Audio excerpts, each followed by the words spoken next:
प्रणाम करता हूँ मैं, नमस्कार करता हूँ मैं मनीष कुमार ठाकुर बोल रहा हूँ। मैं आज प्रातः काल में उठ करके मैंने कुछ अच्छा काम किया है और आज मैं सोचता हूँ कि वो काम भी कर ही देता हूँ, क्योंकि मेरे पास समय है। समय का सदुपयोग करने के लिए मैं सबों से आग्रह करता हूँ, खास करके उन विद्यार्थियों को आग्रह करता हूँ जिसको अपने जीवन में आगे बढ़ना है। Time and tides wait for none. ये समय किसी का इंतज़ार नहीं करता है, वो समय बीतेगा ही। काल चक्र उल्टा नहीं घूमता है और उसको घुमाने वाले हैं कौन? विष्णु भगवान, जगत पालन करता।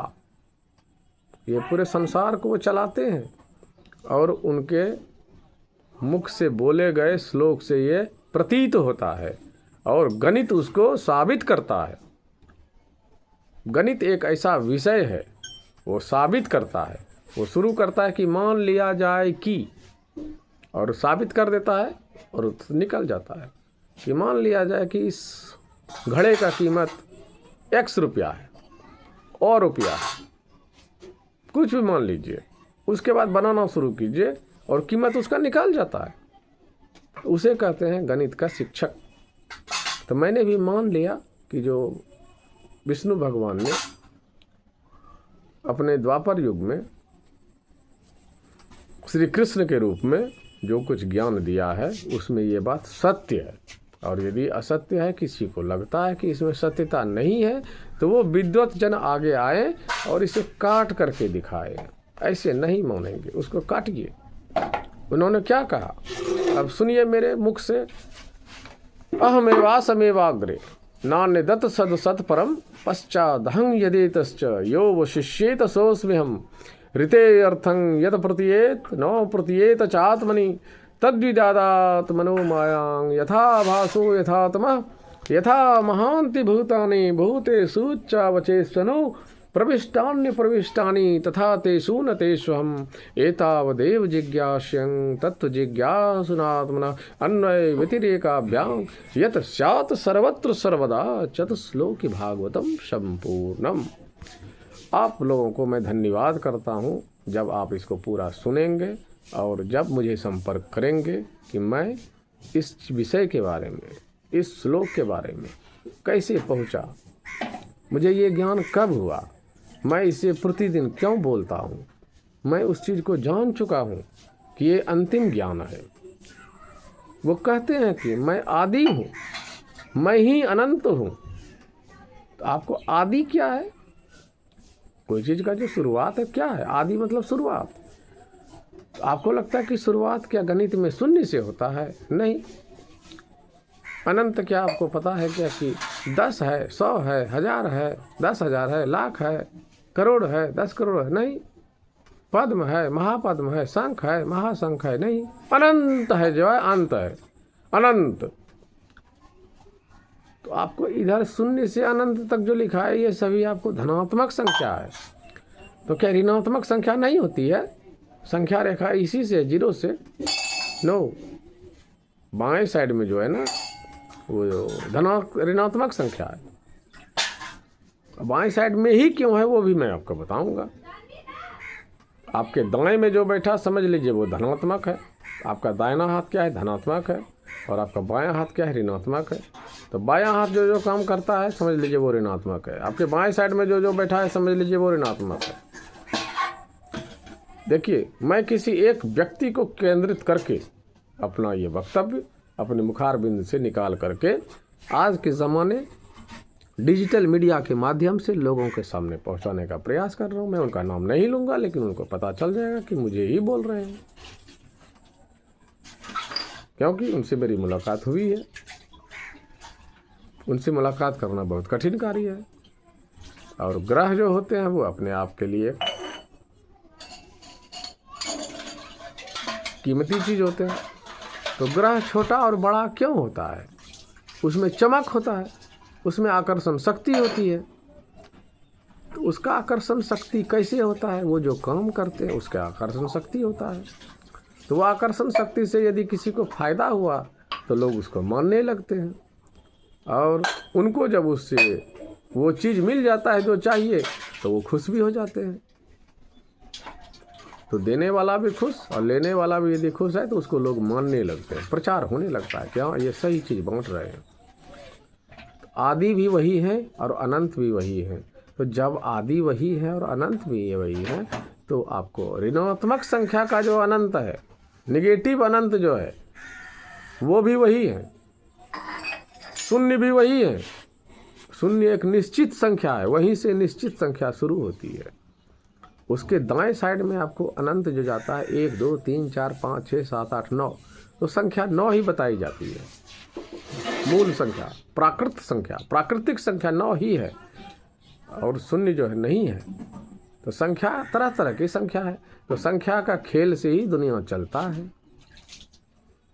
संख्या, ये ब्रह्मांड का जो शुरुआत हुआ उसमें भी संख्या है। 2.5 अक्षर, अक्षर क्या है? यदक्षर पदभ्रष्टम मात्रा हीन यद भवे। तो बिना अक्षर का, बिना संख्या का, बिना रसायन का कुछ नहीं है। Nothing is existing without letter, without chemical, without number. ये मूल चीज़ है, ये प्रकृति का दिया हुआ चीज़ है, बिना रसायन के नहीं है। रसायन में देखिए क्या है? Hydrogen, helium. तो हाइड्रो क्या है? वाटर। जेन क्या है? जनरेटर। हीलियम क्या है? अरे हिलते डुलते रहता है, वो अस्थिर रहता है, इनेक्टिव है वो, क्योंकि उसके बाह्यतम कक्षा में 2 इलेक्ट्रॉन जो है, इलेक्ट्रॉन क्या है? ऋणात्मक है।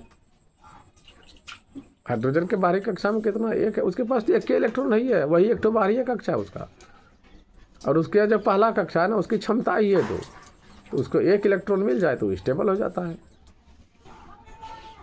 तो वो स्टेबल होता है और दुनिया शुरू हो जाती है, जीवन शुरू। तो स्टेबल किसके साथ होता है? ऑक्सीजन। ये सब नाम हम लोगों ने नहीं रखा है, ये सब रखे हैं कौन जानते हैं? पश्चिमी सभ्यता वालों ने रखा है। तो रख दिया तो रख दिया। ज्ञान है ज्ञान, मैं उसी ज्ञान से आपको समझाने का प्रयास करता हूँ, क्योंकि आप इंग्लिश मीडियम में पढ़ते हैं, हिंदी मीडियम में किताब नहीं चलती है, वो लोअर क्लास में चलती है। जैसे ही आप अपर क्लास में जाते हैं, 10th के बाद इंटरमीडिएट जाते हैं, तो प्रोफेसर हिंदी वाला किताब नहीं पढ़ाते हैं, उनको शर्म आती है। हिंदुस्तान में हिंदी पढ़ाने में शर्म आती है, उनको समझ में भी नहीं आता, क्योंकि वो सब जगह चलता है। कहता है क्या कि ब्रिटेन का सूर्यास्त नहीं होता था। तो सही बात है, सब जगह उसी का राज था, उसी का भाषा चलने लगा। तो आपको राज करना है तो आपको भाषा प्रचार करना होगा। तो भाषा से आप राज कर सकते हैं। तो आप बोलिए कि भाई हाँ हिंदी बोलो। जो हमारे प्रशासक हैं, जो हमारे देश के प्रधान सेवक हैं, मैं उनको भी संदेश भेजना चाहता हूँ कि भाषा के जो है ना, अपने ध्यान दीजिए। भाषा से ही आपका नियंत्रण बढ़ेगा, संख्या से नियंत्रण बढ़ेगा। इस संख्या का प्रचार करवाइए। मूल संख्या क्या है? भारत ने कौन सी संख्या दी है? शून्य किसने दिया? बिना शून्य के आप आगे नहीं बढ़ सकते। 9 के बाद जैसे ही 10 होगा ना, तो 1 के बाद शून्य चाहिए। वो भी क्या? बाएं साइड में नहीं, किसी भी संख्या के बाएं तरफ में शून्य का कोई महत्व नहीं है। तो शून्य होना चाहिए संख्या के दाएं साइड में। और वो क्या? जैसे 1 पर 0 10 हो गया, तो अब वहीं बस नहीं होगा, अब आगे फिर चलेगा। 1 पर 1 11, 1 पर 2 12, 1 पर 3 13, 1 पर 4 14, 1 पर 5 15, 1 पर 6 16, 1 पर 7 17, 1 पर 8 18, 1 पर 9 19। उसके बाद फिर क्या आएगा? वही 1 के बाद वाला संख्या आएगा 2। अब 2 पे क्या बैठेगा? फिर 0 बैठेगा। तो कहानी शुरू होगा वहाँ से 0 से, और कहानी अंत होगा 0 पे। आगे बढ़ना है तो 0 का खेला चलेगा। और आप 0 का खेला देखिए। बहुत बड़े हमारे विद्वान, मेरे परम आदरणीय श्री विवेकानंद जी, महान आत्मा श्री रामकृष्ण परमहंस जी के शिष्य ने शिकागो में जाके कहा था 0 के बारे में। मैं कहता हूँ शिकागो जाना जरूरी है क्या? आज के समय में इसी मोबाइल से शिकागो में पहुँच जाता हूँ। मैंने मान लिया कि मैं शिकागो में क्या, पूरी दुनिया में मैं जा रहा हूँ। मैं इसको यूट्यूब चैनल में छोड़ूंगा। And this is a source, no one can restrict me. आज के समय में ज्ञान देने वाला जो AI आर्टिफिशियल इंटेलिजेंस है, मैं नेचुरल इंटेलिजेंस हूँ, मैं जिंदा हूँ। और ये सिस्टम जनरेटेड नहीं है। ये क्या है? आप क्वेश्चन पूछिए, प्रश्न पूछिए, मैं उत्तर दूंगा। आप समस्या लेकर आइए, मैं समाधान दूंगा। एंड यू हैव टू पे। लूँगा मैं, क्या करूँगा मैं उसका? मैं इसी को समाज में दूंगा। उसी पैसा से दूसरे का समस्या का समाधान करूँगा, क्योंकि पैसा भी चाहिए समाधान करने के लिए। हम जो इतना बोल रहे हैं, मेरे शरीर में ऊर्जा बचेगी तब तो बोलेंगे, तो खाना खाएंगे तब तो, पानी पिएंगे तब तो। आज के समय में पानी भी मिलता है, शुद्ध पानी नहीं मिलता है। जो स्रोत था हमारा सनातन धर्म ने दिया था, विष्णु भगवान ने पृथ्वी के लिए, भारतवासी के लिए। मैं तो गंगा किनारे रहता हूँ, लेकिन गंगा का पानी नहीं पी पाता हूँ। मेरा नगर निगम साफ करके भी भेजता है ना, तो भी नहीं पी पाता हूँ। हम कैंट भी लगाते हैं ना, फिर भी नहीं पी पाते हैं। मेरा कैंटे खराब हो जाता है, फिल्टर खराब हो जाता है। क्यों? उसमें पानी गंदा है। मेरे फिल्टर पे चिकना चिकना मिट्टी बढ़ जाता है। तो वो हमको कहता है, तो सही में हमारा मिस्त्री है, बोलता है क्या कि बाबा आप इसमें भूमिगत जल, अंडरग्राउंड वाटर, बोरिंग का वाटर दीजिए टंकी में, पीने वाला टंकी में, और शेष पानी इसको इस्तेमाल कीजिए, जो करना कीजिए। टैक्स देवे करते हैं, उसका पानी का दूसरा इस्तेमाल कीजिए।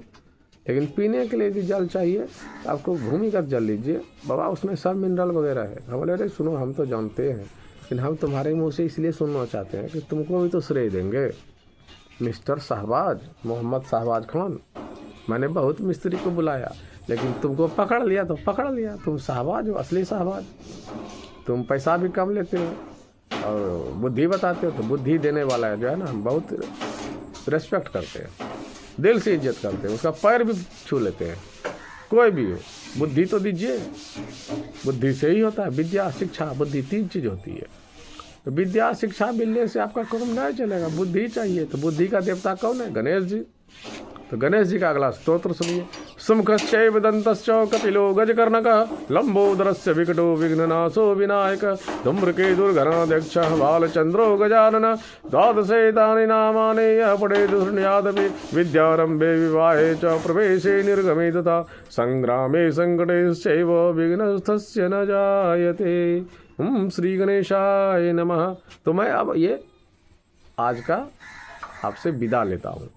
अंतिम विदा मैं अभी नहीं लूँगा, मुझे लेना चाहिए कि नहीं लेना चाहिए अंतिम विदा, मैं विद्वत जन से, मैं उन लोगों से बात करूँगा, करके आया हूँ। धीरे धीरे लोगों से कहूँगा क्या मुझे मरना चाहिए, क्या मुझे मेरा श्राद्ध करना ही चाहिए। यदि आप लोग बोलेंगे कि हाँ कर लेना चाहिए तो कर लेंगे, और किसके लिए श्राद्ध कर रहे हैं वो बात भी पता चल जाएगा। यदि करने की आवश्यकता पड़ेगा तो करेंगे। यदि मेरी समस्या है और समाधान उसी से निकलेगा, हमको पता है कि यदि समस्याएं आ गई वो वाली, तो यही अंतिम समाधान है। मेरा इज्जत भी बच जाएगा और समाधान भी निकल जाएगा, और हम जिंदा भी बच जाएंगे। ना कोई मार सकेगा, ना कोई बेइज्जत कर सकेगा, और ना मेरा खर्चा होगा। तो ये ब्राह्मण का दिमाग जब तेज हो जाता है, जब ये शुद्ध हो जाता है, तो ये सारी चीज़ जो है ना, सारा समस्या का समाधान आ जाता है। अरे ब्राह्मण ने तो उस समय दिया था समाधान जब त्रेता युग में 3 माता थी और 1 पिता थे, और वो चारों मिल करके कुल का जो है ना आगे का चलाने वाला नहीं खोज पा रहे थे। जबकि पहले से लिखा हुआ है कि आएंगे कौन? श्री राम। पहले से ही तय था, वाल्मीकि जी ने लिख दिया था, लेकिन आ नहीं पा रहे थे। आएंगे कैसे, आएंगे कैसे, आएंगे कैसे भाई? तो जो कुल गुरु थे श्री वशिष्ठ, उन्होंने बताया, उन्होंने बुलाया, श्रृंगी ऋषि को बुलाया, और जिसका जो जरूरत है उसका इस्तेमाल होता है। तो ये सब कौन है? ग्रह है, पृथ्वी पे चलता फिरता ग्रह, जो चलता फिरता मनुष्य है, पौधा है, और जो जीव जंतु है, सब एक प्रकार का ग्रह है, पिंड है। सब पिंड में कुछ न कुछ है। जो मरा हुआ है निर्जीव, उसमें वो भी पिंड है, उसमें भी आकर्षण शक्ति होती है। चुंबक क्या है? मरा हुआ पिंड है, वो लोहे का अट्रैक्ट करता है। If there is mass there is gravity, and my body weight is 70 kg and I am alive। मैंने एक शब्द दिया है दुनिया को, ब्राह्मणत्वाकर्षण। जैसे गुरुत्वाकर्षण होता है ना, गुरुत्वाकर्षण मतलब क्या होता है? पृथ्वी की वो शक्ति जिससे वो किसी वस्तु को अपनी ओर खींचती है। ये बात किसने उजागर किया? हमारे आधुनिक युग के एक वैज्ञानिक न्यूटन ने। न्यूटन ने क्या देखा? सबसे पहले उसको दर्शन हुआ बगीचे में कि सेब नीचे ही क्यों गिरता है। तो मैं आपको अपना धर्म घुसा देता हूँ इसमें। होई है सोई जो राम रचि राखा, जो जस करही तस फल चाखा।